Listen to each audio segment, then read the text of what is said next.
뉴스파이팅 배승입니다. 금요일 2부 정치적 원의 시점으로 시작합니다. 김재원 국민의힘 최고위원 모시고 이야기 나눠보겠습니다. 안녕하세요. 안녕하세요. 전문직 최고위원. 벌써 3선 아니십니까? 많은 일들이 벌어지고 있는데 여쭤보겠습니다. 코로나는 괜찮으시죠? 네, 저는 전에 코로나 한번 걸려봤거든요. 네. 근데 저는 뭐 별 증상이 없어서 그래서 코로나에 대해서 너무 겁내지 않기를 바래요. 근데 이재명 대표 최근에 안 보셨어요? 저는 못 뵀죠. 아, 그러셨군요. 예. 근데 예. 국회에 이렇게 같이 계신 적도 있으니까 다 검사해야 되는 겁니까? 근데 이제 그 과거의 그 방역 기준하고 지금 조금 달라진 것 같아요. 그러니까 과거에는 한 공간에 같이 있으면 전부 다 검사를 하는데 지금 그렇지 않으니까 격리 대상이 좀 달라졌을 거라고 봅니다. 그렇군요. 이 코로나 때문에 이 한동훈 대표와의 회담도 수년이 됐습니다. 그런데 사실은 이 당대표 회담 생중계 방식에 대해서 여야 의견이 많이 달랐는데요. 윤상현 의원은 대선 TV 토론도 아닌데 협상을 어떻게 생중계하냐 이렇게 이야기를 했고요. 민주당의 김우영 의원은 여야 회담 의제 조율이 안 되면 파기할 수도 있다. 그래도 뭐 필요하다면 얼마든지 응하겠다 이렇게 얘기를 했는데요. 한동훈 대표 옆에서 보시니까 회담 생중계를 제안한 속내 좀 어떻게 들으신 게 있습니까? 일단 그 한동훈 대표가 제가 보기에 네. 생중계가 되지 않으면 회담을 할 수 없다 이 정도의 완고하게 주장하는 건 아닌 것 같아요. 네. 그러니까 이것은 이제 방식을 두고 앞으로 실무자들이 협상을 해서 정하기 나름이겠죠. 그리고 통상적으로 보통 회의를 하면 이제 모두 발언이나 공개 회의로 예. 조금 하고 그다음에 비공개해서 협상을 진행했잖아요. 네. 근데 이제 공개 발언이 길어지고 비공개로 짧게 할 수도 있는 것이고 그렇죠. 뭐 여러 가지 아예 비공개가 없으면 이제 전부 공개가 되는 것이고 그 정도 아니겠습니까? 예. 근데 이제 한동훈 대표가 보기에는 이재명 대표가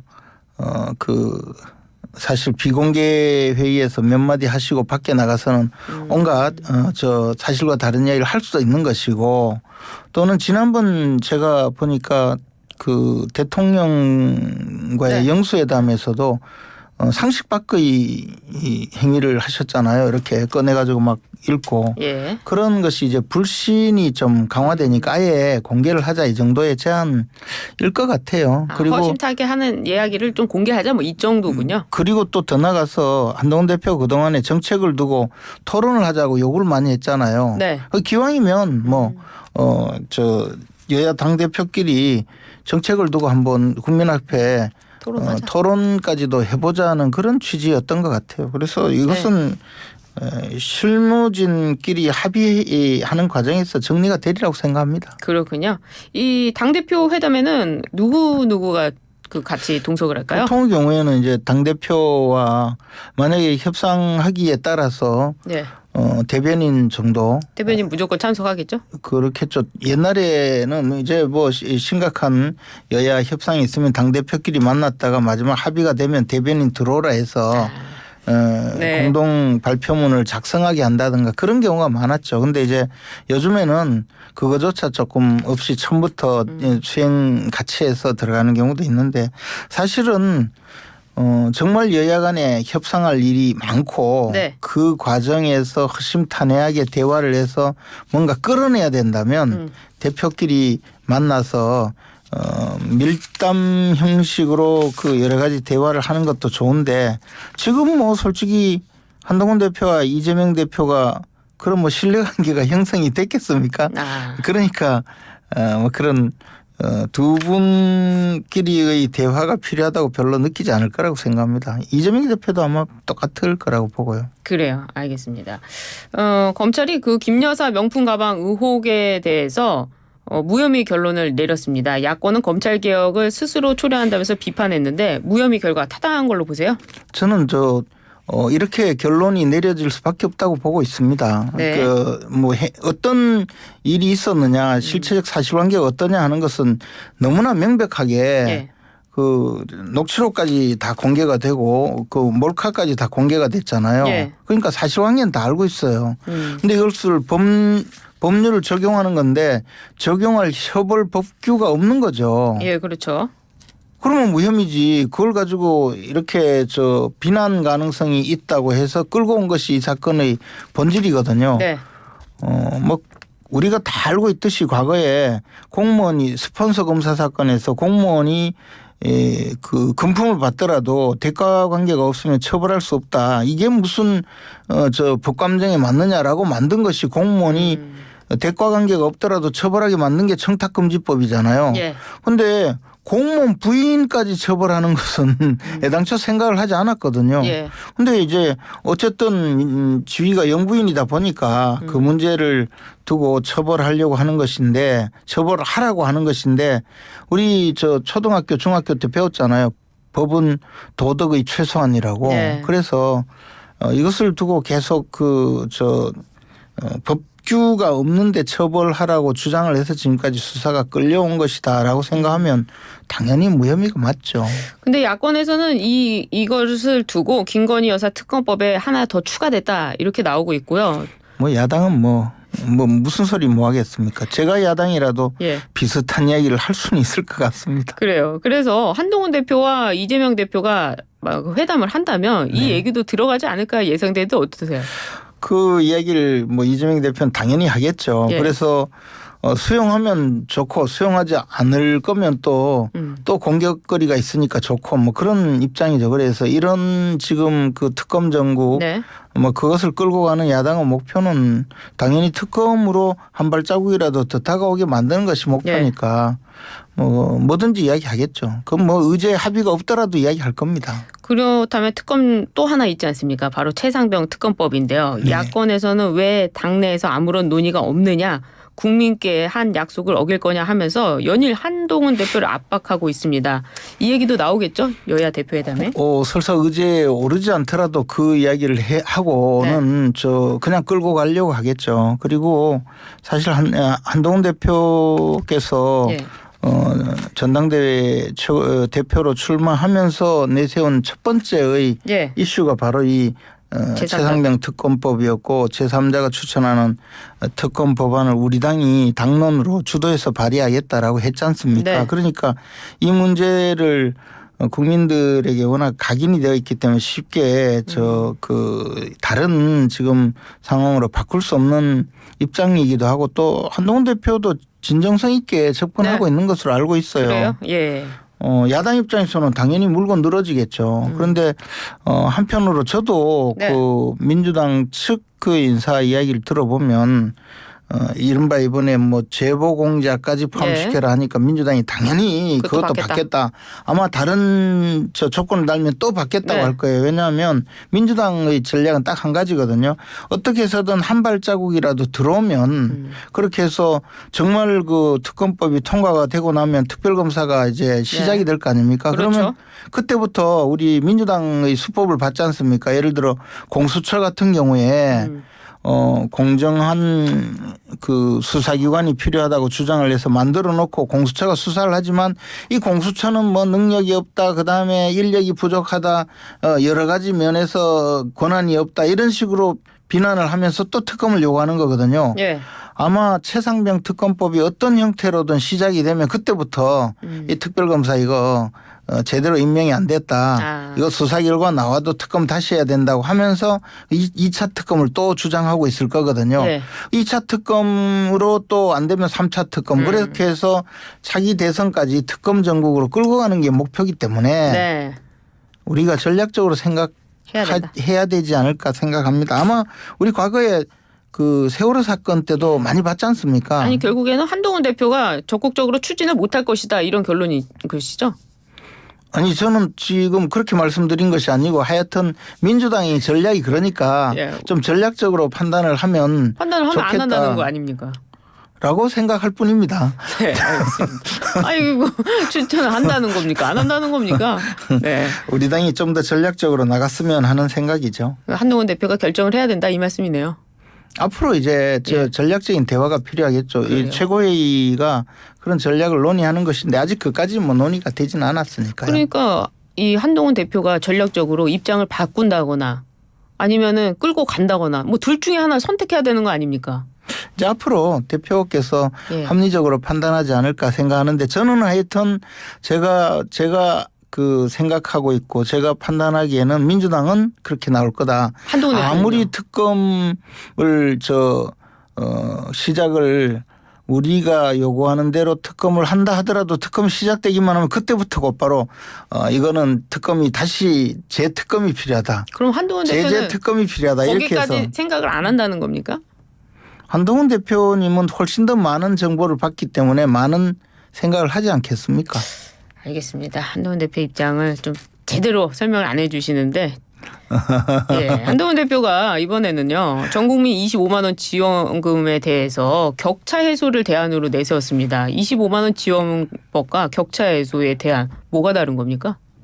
일단 25만 원 지원이 뭐 전 국민 전체를 대상으로 하든 소득 수준 뭐 상위 70%를 하든 결국은 이른바 보편적 복지의 네. 그 개념이죠. 그래서 이 사람이 실제 그 국민이 이 25만 원씩 그 지급했을 때 소득 대체 효과가 있을지 또는 소비 진작 효과가 있을지 이런 거하고 관계없이 그냥 지급하겠다는 것이고 격차 해소는 사실 우리 사회 전체에서 저소득층이나 예. 또는 그 생계가 어려우신 좀 분들. 어려우신 분들을 가려내서 그 필요한 만큼 지원을 해서 전체적으로 격차를 해소하는데 어떤 정책이 필요한가를 찾아보는 것이니까 전혀 관점이 다르고 예. 단순히 보편적 복지냐 또는 뭐 선별적 복지나 이 차원을 넘어서서 처음부터 예. 출발점이 다른 거죠. 알겠습니다. 한동훈 대표가 연일 금투세 폐지를 강조했는데요. 김종인 전 비대위원장은 한 방송에서 금투세가 민생 법안이냐 이해가 안 된다 이렇게 얘기했습니다. 그 뭐 특검법이나 탄핵이 민생과 관계가 있나요? 정말 중요한 거 네. 그것은 경제가 조금이라도 살아나도록 정치적으로 뒷받침하는 것이 중요한데 예. 금투세가 자꾸 그 주식 투자 또는 금융 특히 이제 채권 투자 네. 이런 그 금융 소득으로 5천만 원 이상이라든가 또는 뭐 그 이상으로 설정할 수도 있겠죠. 이런 일정 소득 이상을 얻은 사람에게 세금을 때리는 부자를 위한 세금이다 이렇게 주장하는데 그 부수적 효과 때문에 이야기하는 거거든요. 예. 우리는 지금 저 주식 투자에 대해서 세금을 물리지 않기 때문에 그나마 한국의 주식 시장에 머물러 있는 많은 자본들이 금투세를 시행하면 상당히 외국으로 이제 저 외국의 주식시장과 차이가 없으니까 외국으로 특히 최근 화랑을 보이고 있는 미국 시장으로 빠져나갈 가능성이 많고 그렇게 됐을 때 우리나라 주식시장에 상당한 파장이 그렇죠? 있을 거다. 예. 뭐 그 때문에 지금 계속 밀어오고 유예해온 거 아닙니까? 과거에 80년대에 미국과 일본에서 금투세를 시행했다가 30% 일거에 네. 빠지고 대만에서는 그때 당시에 주무장관이 사임하고 아직까지 그 금투세를 시행하지 못하고 있는 그 현실이 있거든요. 네. 그런데도 이 현실을 외면하고 자꾸 이렇게 다른 생각을 하고 계시는 분들 이분들은 현실을 잘 모르는 거죠. 제가 봤을 때 현실을 몰라요. 김종인 전 비대위원장은 경제민주화 해놓고 경제를 모르는 것 같다 이 말씀이신가요? 아니요. 김종인 위원장께서 경제민주화라고 말씀하시는 것은 경제 현장하고 전혀 관계없는 또 다른 관점의 말씀이시고 그러나 관점을 이제 모른다. 현장에서 벌어지고 있는 이 1,000만 명 가량 되는 1,400만 명. 1,000만 명 가량 되는 이 주식 투자자들 네. 증권 투자에 조금이라도 관여 있는 분들은 자신의 실제 자산이 대폭락할 예. 가능성이 있거든요. 그 점을 좀 생각한다면 당연히 민생과 관련 있는 법이죠. 네. 이재명 더불어민주당 대표가 당대표 연임을 하면서 최고위 지도부 2기 체제가 어느 정도 꾸려졌는데요. 막상 보니까 영남권으로 이루어졌습니다.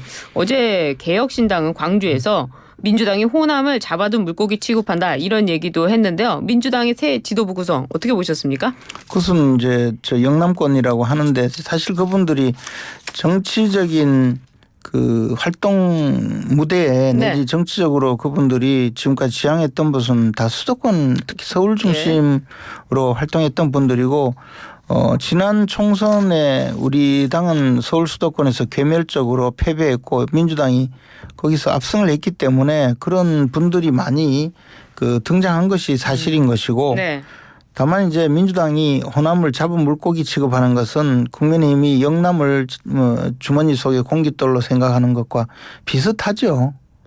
그런 현실적인 문제가 있죠. 아 그래요. 네. 예, 앞으로의 호남 표심이 어디로 갈까요? 민주당으로 가겠습니까? 조국혁신당 아니면 개혁신당? 호남의 민심이 과거에 보면 안철수 대표가 이끌던 국민의당으로 몰아준 적도 그때 있었거든요. 녹색바람 불었죠. 근데 이제 일종의 말하자면 전략적인 선택일 수가 있지 않습니까? 그러면 이번에도 뭐 전략적인 선택을 하지 않는다는 보장은 없죠. 다만 그러나 호남의 민심은 역시 민주당에 있을 거라고 봅니다. 아, 왜 그러세요? 조국당이라는 당이 사실 말은 그럴듯해 보이지만 가설정당 비슷하잖아요.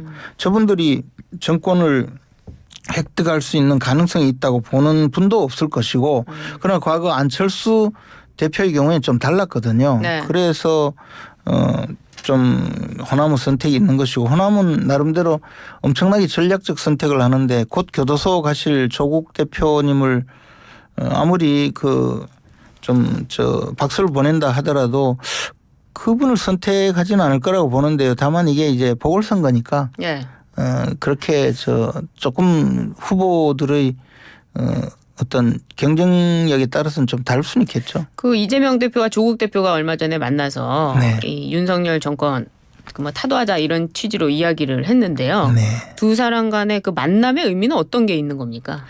뭐 저분들은 이재명 대표 입장에서는 조국 대표가 이제 곧 사라질 거로 보니까 어쨌든 조국 대표가 사라지고 난 다음에 정치적인 자산을 몽땅 가져오고 싶은 마음이 있으니까 가깝게 보여야 되고 조국 대표는 조국 대표대로 이재명 대표와 만나서 네. 우리의 존재감을 높이고 제일 요구가 결국은 교섭단체로 만들어주는 거 아니겠습니까? 그것은 예. 민주당의 협조가 필요하거든요. 예. 양자 간에 지금은 만나서 대화를 해야 될 이해관계가 일치하는 것이죠. 그런데 속마음은 다르죠. 뭐. 그래요. 알겠습니다. 같이 갈 수가 없죠. 한 분은 지지 기반이 조국수 되고 예. 한 분은 개딸인데 예. 이 두 분들이 뭐 조금 다르죠. 아무래도. 같이 갈 수는 없을 것이다. 글쎄. 알겠습니다. 나중에 또 모르죠. 네, 딴 나중에 데서 만나실지. 그래. 다른 데서 만날지 모르겠다. 알겠습니다. 네. 뭐 사법 리스크를 말씀하시는 것 같은데요. 잠시 아까 전에 좀 나온 얘기인데 청취자분께서 이런 질문을 해주셨어요. 한동훈 대표가 제안한 당대표 회담 생중계 방식이 혹시 최고위원들과 논의한 부분이 있었는지. 솔직히 논의하지는 않으셨고요. 논의 안 그러나 했습니까? 그거를 만약에 논의해서 정말 결정해서 발표했다면 굉장히 이것은 물러설 수 없는 원칙인데 네. 제가 봤을 때 그냥 일종의 한 가지의 제안 수준이 아닐까. 그럼 한동훈 굳이 대표 본인의 아이디어예요? 그렇다고 당의 부총장께서 말씀하신 거 봐서는 그분이 확인하고 말씀하신 거겠죠. 그러니까 네. 그 정도 제안이라면 또 협상을 하다가 보면 우리가 물러서야 될 경우도 있고 하니까 이 만약에 공개 회담이 아니면 나는 회담을 하지 않겠다 이렇게 강구하게 지금 나온 것 같지는 않는데 뭐 조금 상황이 달라지면 또 다를 수 있겠죠. 너무 가볍게 당대표가 던진 거 아닙니까? 또 그걸 전달하는 실무자도 그렇고요. 저는 그렇게 보지 않는 게요. 예. 협상이란 게 우리가 많이 던져놓고 일부는 물러서는 네. 바둑이 말하면 알겠습니다. 사석 작전도 필요하거든요. 그래요? 뭐 그런 정도라고 볼 수도 있겠죠. 아닐 수도 있고요. 알겠습니다. 오늘 나와주셔서 감사합니다. 시간이 고맙습니다. 짧아서 여기까지 드려야 되겠네요. 지금까지 김재원 국민의힘 최고위원과 함께했습니다. 감사합니다. 고맙습니다.